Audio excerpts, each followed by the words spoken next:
Next up, public comment. Yeah, Mark.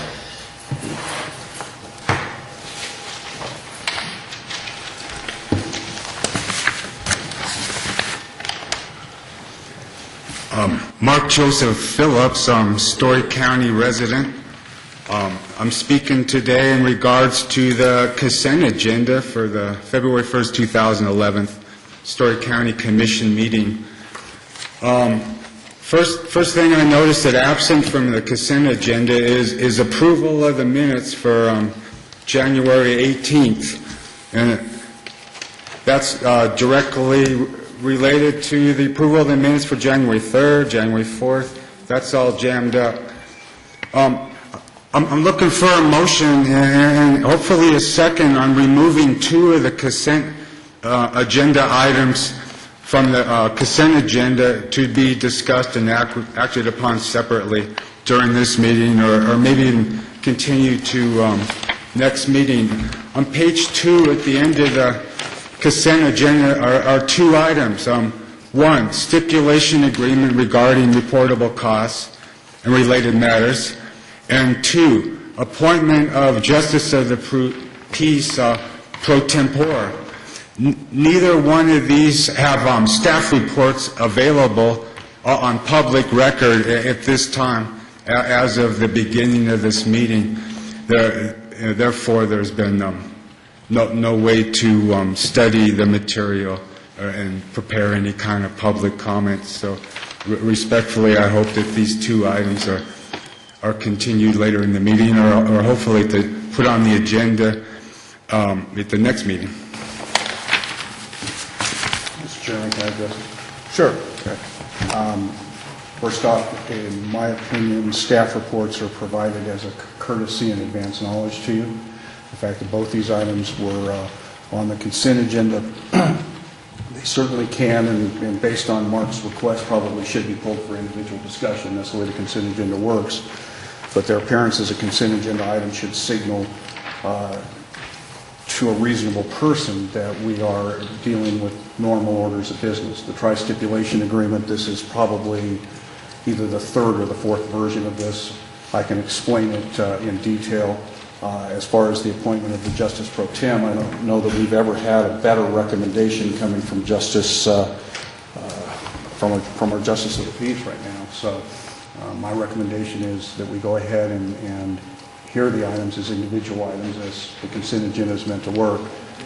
But the fact of the absence of a staff report, which was has a very short story and an expensive one for me. I do all that work at home at night, and the laptop decided it was going to give up the ghost on Friday night. So that's my explanation. As far as the minutes of January 18th, those are still in process, still in review, and they should be made available to you well within 30 days of that meeting. We'll have them, in essence, on the 15th, we anticipate.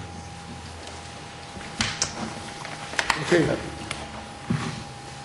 Bum, did you have something? Or? Well, thank you, Mark.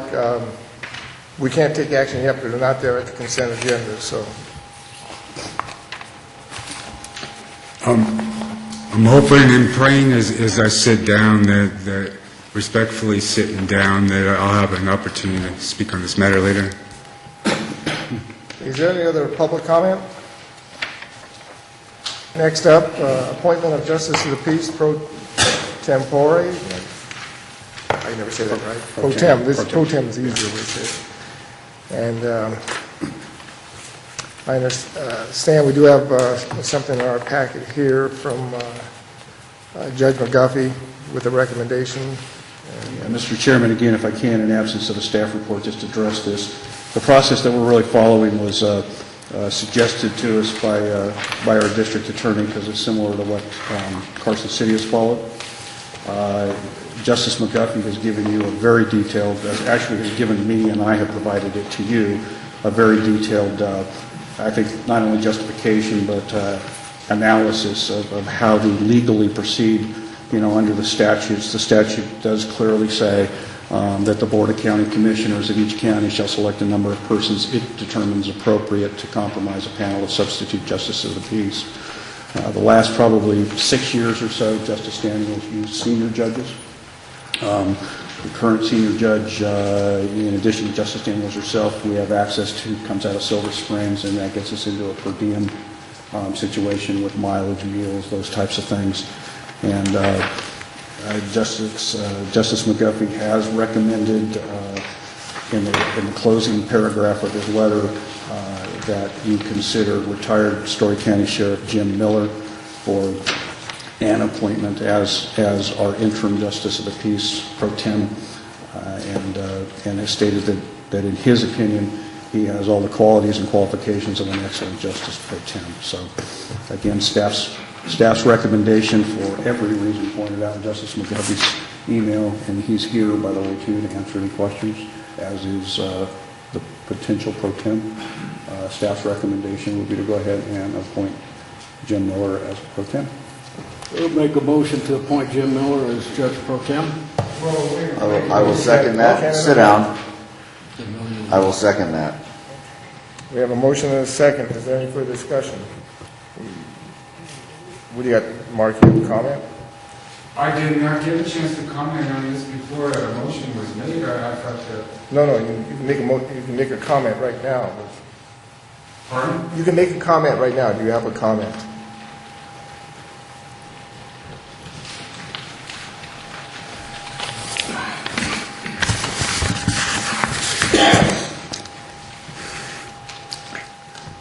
On Friday, I found evidence that the County Manager Witten sat on this subject until the last second and rammed this thing through into the consent agenda, hiding this from the public and any chance for any citizens to respond in writing or in meetings. I'm going to lay out my simple concerns.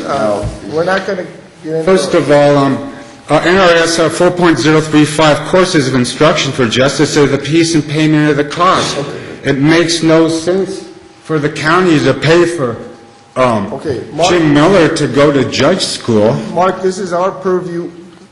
This is no different than any other governmental body having this right to appoint. It's not an elected position. This is our right. We have a motion and a second. Unless you've got... We're not going to get into an argument of whether we're doing the right thing. We know we are doing the right thing. So with that, all those are in favor? Aye. Aye. We're done.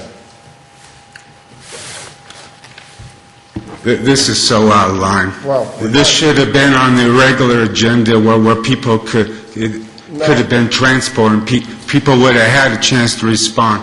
If this information was not even available in the clerk's office by Friday. Staff report is unavailable as of this moment. We're done with comment. I'd like to move on to the motion to approve the rest of the consent agenda. I object. We did that. You're not a commissioner, so you don't count. I'll move to approve. You have a second?